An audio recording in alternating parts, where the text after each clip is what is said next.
Welcome back into Weather Command Weekend. Today is the final day of Atlantic hurricane season for 2025. And with this big cold air invasion, we're all but certainly done here. You can put it in the ink.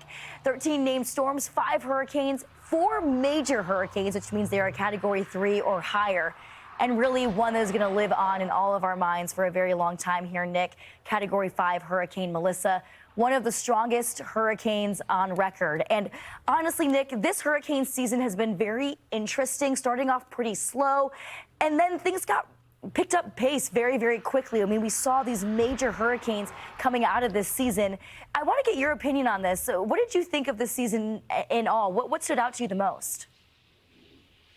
Yeah, we also had that weird little lull that the graphic is indicating, some 20 days without any activity at all, right in the middle of hurricane season. And we all thought, what's going on here? Does this mean, is this some kind of signal that, maybe the back half of the season won't be very active at all? And then all of a sudden it got active in a pretty big way. Right. So that kind of stuck out. Obviously, Melissa is the main storm from the year that impacted Jamaica, but also Umberto and Imelda. They didn't make landfall here in the United States, but they were so big as they just paralleled the coast many, many miles offshore. The big waves and the big surge and the big just beach erosion and the high surf was actually kind of a big story, right? A lot of houses along the Outer Banks collapsed and fell into the water, and that was a big story. And I think that was one of the takeaways from this year is that part of the country is really a bullseye for some of these storm systems, and a lot of those homes are on their last leg. Yeah, I mean, Nick, it was scary and horrifying and heartbreaking to watch all of this coming about, especially into those Carolinas, like you mentioned. I do want to touch on what Fox Weather hurricane specialist Brian Norcross took away from this season.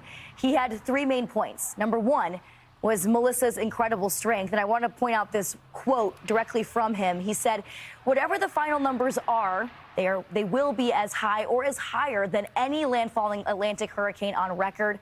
That's interestingly meteorologically, but of course, little comfort to the people in the western half of Jamaica. You mentioned it there, Nick. I mean, just catastrophic damage to that island and to that community. It was incredible to watch, though, meteorologically, seeing this storm get stronger and stronger. I mean, I remember looking at the videos of the eye just coming into fruition and intensifying. I don't think we'll ever see anything like this again. I can't even imagine the monstrosity of this storm and having to live through that at that point.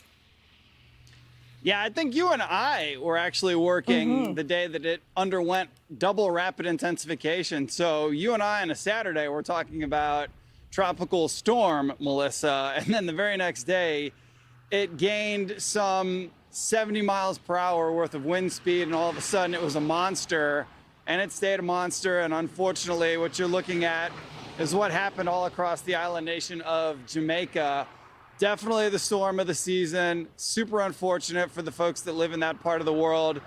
The United States, the lower 48, largely spared. We only had 1 landfalling system. It was not a hurricane, so we didn't have any landfalling hurricanes this year. It was Tropical Storm Chantal that impacted the Carolinas, and that was early in the season. And at that point, I think maybe some of us, that was just the C-named storm.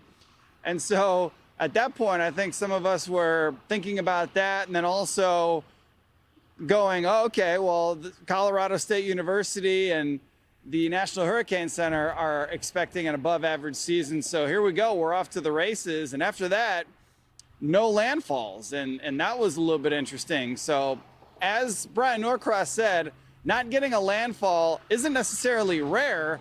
It's just been rare for us lately of years past, since everything has been so active across the Atlantic basin. Right, Nick, and I'm glad that you brought that up, because that was, Brian Norcross's third point, one of his main takeaways, that there were no U.S. landfalls. And I want to read his direct quote, too, because this is really interesting. Like you mentioned as well, Nick, he said, people have been surprised that no hurricanes made landfall in the U.S. this season. And it's actually quite common to get through a season without a hurricane landfall. It just hasn't happened in the last 10 years. And looking back over the past 25 years, about a quarter of the seasons have been hurricane landfall free. That's going back 75 years. The number is about 21%. So on average, we should avoid landfalls every 4 or 5 years, and so we were due for that. But to his point, and to your point too, I think it's especially coming off of what happened in 2024 with the devastation of those hurricanes that came in. I think a lot of folks were, especially once you hear above average, you think to yourself, okay, we're going to see a lot of these storms hitting land, but that just wasn't the case. But it was a very strong season for sure. And I want to mention Brian Norcross's other point too, that's right in the middle, the AI model. I mean, the success of that AI model, I was very surprised by, Nick. I'm wondering about your thoughts on that. Yeah, it really knocked it out of the park. And the thing with AI is it's still dialing itself in. So that's only going to get better. I also, just real quick, want to make the point that the accumulated cyclone energy this year across the Atlantic Basin was actually up above average. And that just goes to show you that we didn't have quite as many storms as we expected, but the storms that we did have were absolute beasts, like Melissa and Umberto and Imelda. So yeah, there you have it. I think that graphic does a great job of representing what happened. The ACE is what we call it.